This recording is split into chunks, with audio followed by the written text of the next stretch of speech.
Assalamualaikum warahmatullahi wabarakatuh. Nama saya Muzahidin dan saya akan menjelaskan tentang kasus-kasus pelanggaran hak dan pengingkaran. Makna hak dan kewajiban warga negara. Hak asasi manusia adalah hak yang melekat pada diri setiap pribadi manusia. Karena itu, hak asasi manusia itu berbeda dari pengertian hak warga negara. Kewajiban asasi merupakan kewajiban dasar setiap orang. Dengan kata lain, kewajiban asasi terlepas dari status kewarganegaraan yang dimiliki oleh orang tersebut. Sementara itu, kewajiban warga negara dibatasi oleh status kewarganegaraan seseorang. Akan tetapi, konsep kewajiban warga negara memiliki cakupan yang lebih luas karena meliputi pula kewajiban asasi. Hak dan kewajiban warga negara juga tidak dapat dipisahkan karena bagaimanapun dari kewajiban itulah muncul hak dan begitupun sebaliknya. Berikutnya adalah substansi hak dan kewajiban warga negara dalam Pancasila. Pancasila merupakan ideologi yang mengedepankan nilai-nilai kemanusiaan. Pancasila sangat menghormati hak dan kewajiban setiap warga negara. Nilai-nilai Pancasila dapat dikategorikan menjadi 3, yaitu nilai dasar, nilai instrumental, dan nilai praksis.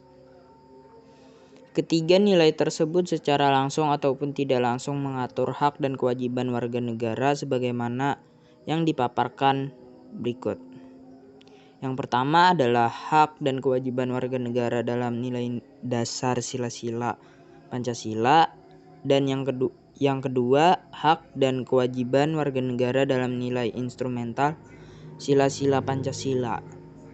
Ketiga, hak dan kewajiban warga negara dalam nilai-nilai praksis sila-sila Pancasila.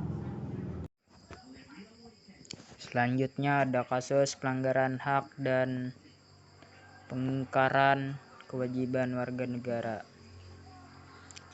Yang pertama ada penyebab terjadinya pelanggaran hak dan pengingkaran kewajiban warga negara, yaitu adalah sikap egois atau terlalu mementingkan diri sendiri, rendahnya kesadaran berbangsa dan bernegara, sikap tidak toleran, penyalahgunaan kekuasaan, ketidaktegasan aparat penegak hukum, dan penyalahgunaan teknologi. Yang kedua ada kasus pelanggaran hak warga negara, yaitu proses menegakkan hukum masih belum optimal dilakukan. Tingkat kemiskinan dan angka pengangguran di negara kita masih cukup tinggi. Makin merebaknya kasus pelanggaran hak asasi manusia seperti pembunuhan, pemerkosaan, kekerasan dalam rumah tangga, dan sebagainya. Angka putus sekolah yang cukup tinggi dan pelanggaran hak cipta. Dan yang ketiga adalah kasus pengingkaran kewajiban warga negara, yaitu ada membuang sampah sembarangan, melanggar lalu lintas, merusak fasilitas negara, tidak membayar pajak pada negara, dan tidak berpartisipasi dalam usaha pertahanan dan keamanan negara.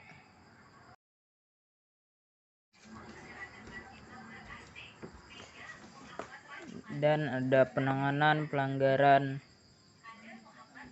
hak dan pengingkaran kewajiban warga negara. Yang pertama ada upaya pemerintah dalam penanganan kasus pelanggaran hak dan pengingkaran kewajiban warga negara. Berikut ini upaya pencegahan yang dapat dilakukan untuk mengatasi berbagai kasus pelanggaran hak dan pengingkaran kewajiban warga negara. Pertama, supremasi hukum dan demokrasi harus ditegakkan. Kedua, mengoptimalkan peran lembaga-lembaga. Ketiga, meningkatkan kualitas pelayanan publik. 4, meningkatkan penyebarluasan prinsip-prinsip kesadaran bernegara kepada masyarakat.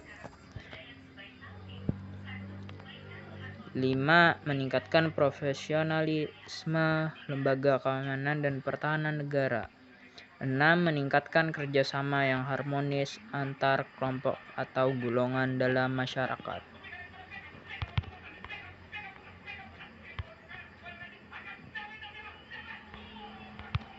Membangun partisipasi masyarakat dalam pencegahan terjadinya pelanggaran hak dan pengingkaran kewajiban warga negara. Upaya pencegahan dan penanganan pelanggaran hak dan pengingkaran tanpa didukung oleh sikap dan perilaku warga negaranya yang mencerminkan penegakan hak dan kewajiban warga negara. Sekian dari saya. Assalamualaikum warahmatullahi wabarakatuh.